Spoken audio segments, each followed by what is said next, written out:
Arvind Kejriwal, who was once hailed as the incarnation of honesty in politics, the man who was called as or termed as the byword for probity in public life, has lost Delhi Assembly polls. He and his party, Aam Aadmi Party, have been convincingly beaten by Bharatiya Janata Party. When I speak this, BJP is leading in 48 seats, AAP is leading only in 22 seats, and Kejriwal has lost to BJP's Verma. So this is the beginning of a new era in Delhi politics. You know, BJP has returned to power after 27 long years. And what could be the reason for the fall of Arvind Kejriwal and the Aam Aadmi Party? I think there are a clutch of factors. The most important factor is Arvind Kejriwal rose as a political leader, as a starry-eyed ideologist. As I said, he was considered as the epitome of honesty and probity in public life.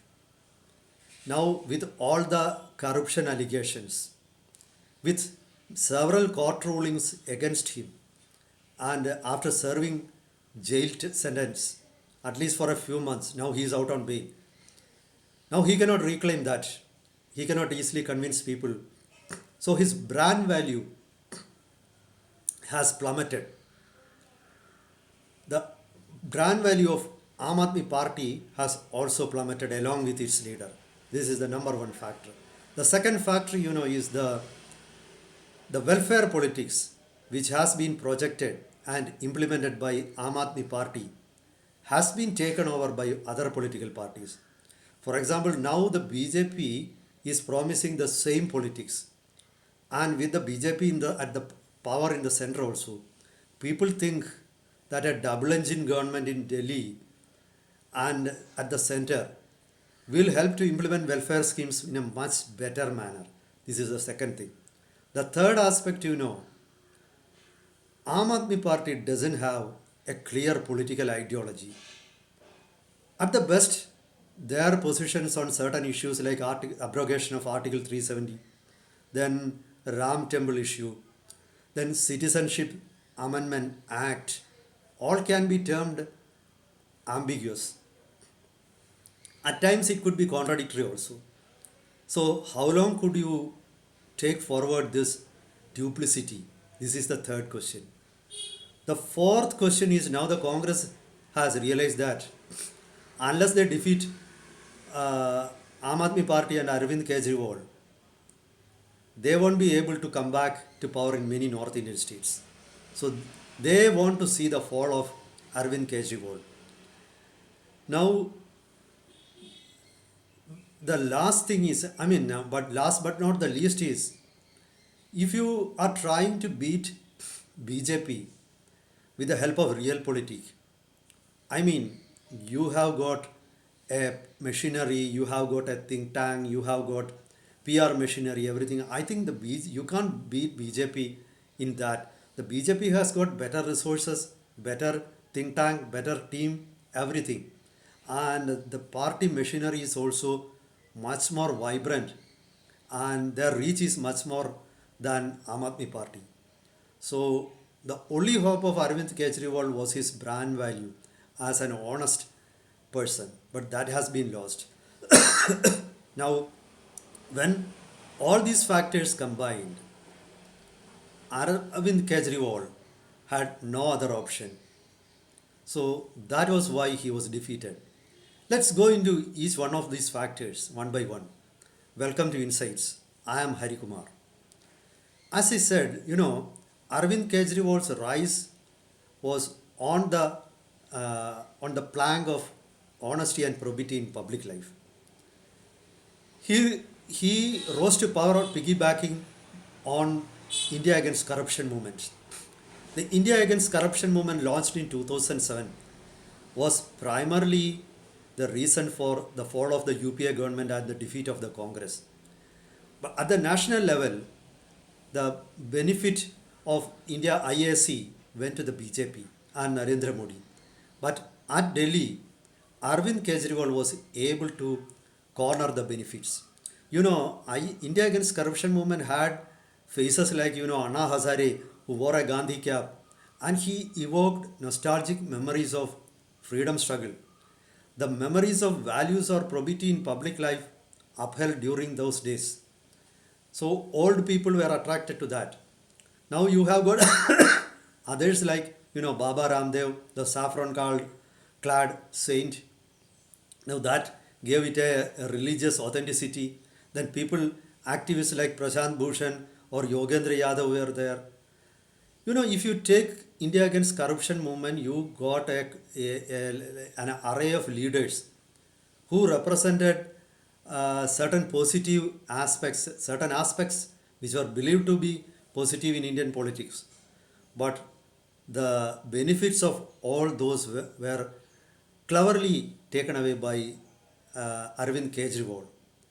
He gleaned everything and he acquired it, and he was benefited by that. Now he rose as the sole leader of Aam Aadmi Party. One by one, his colleagues went away with him. Today I saw an interview of Anna, and Anna Hazare has said that he had warned Arvind Kejriwal about the dangers of being in company of corrupt people. But Anna Hazare didn't pay, Arvind Kejriwal didn't pay any heed to the advice of Anna Hazare. So even Anna Hazare was thrown out by Arvind Kejriwal. He showed political guile. His real political tactics won the day earlier. But I think though people have taken some time, they have seen through the duplicity of Arvind Kejriwal. So that brand value was destroyed. When he got arrested in corruption cases, he went to lower court, then Delhi High Court, then Supreme Court. No court quashed the charges against him. He wanted to get the charges quashed, and that too he was implicated in a liquor scam. It's not a good thing for a politician. I think he who banged on brand image, when there was a dent in the image, he couldn't do anything. Then when I say about the welfare schemes, we need to give credit to Aam Aadmi Party for implementing certain good schemes. But at the same time, you see now, earlier the BJP opposed them, but now BJP has copied them. And people know that with the BJP in power at the center, they are better equipped to implement these schemes. While Aam Aadmi Party has promised to give rupees 2,100 to eligible women, the BJP and the Congress have promised rupees 2,500. Similarly, the BJP has promised many incentives to women. For example, pregnant women will be getting rupees 21,000, then a kit of many other things. Then there is a marriage aid is promised of around rupees 1 lakh. So I think the welfare schemes have been taken away by other political parties. Now the plight of Arvind Kejriwal is similar to the plight of VP Singh. VP Singh actually floated the idea of reservation in jobs for OBCs. But the benefit of that actually, when it was implemented, went to Lalu Yadav and Mulayam Singh Yadav. Similarly, welfare measure is an idea mooted by Kejriwal, but that has been taken away and implemented in a better manner by BJP in Haryana, then in Maharashtra, Madhya Pradesh. For example, the Ladli Behan scheme. So there are many other schemes. So that has also been lost. Now, when it comes to ideology, what is the ideology of Aam Aadmi Party? I don't know what is their ideology. They have supported the abrogation of Article 370. They actually supported the Ram Mandir.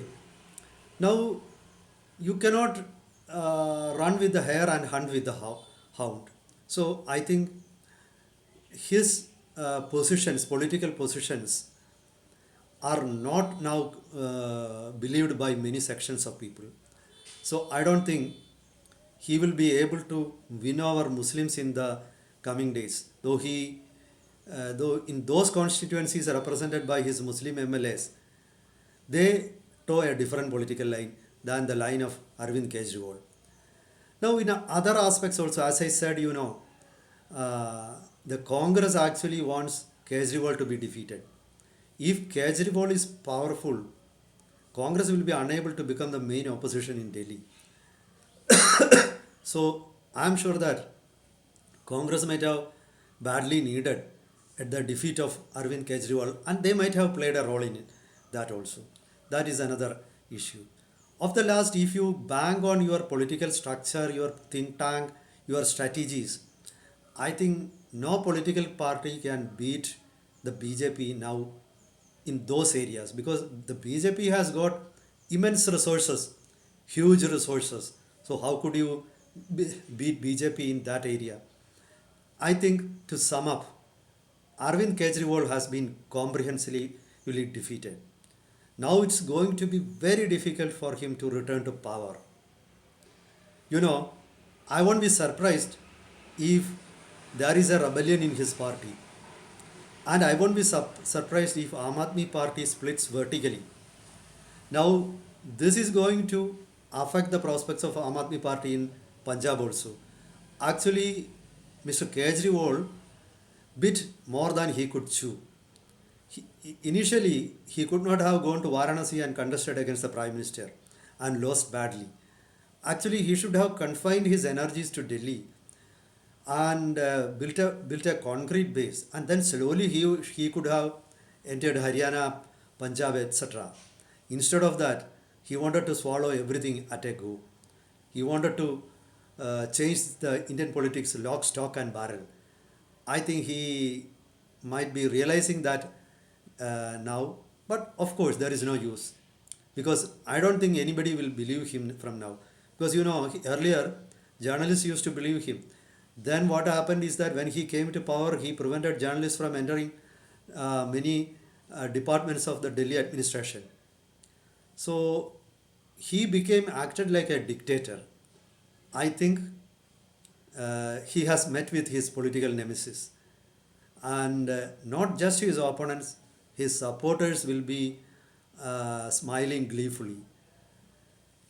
Meet you with other updates. Till then, goodbye.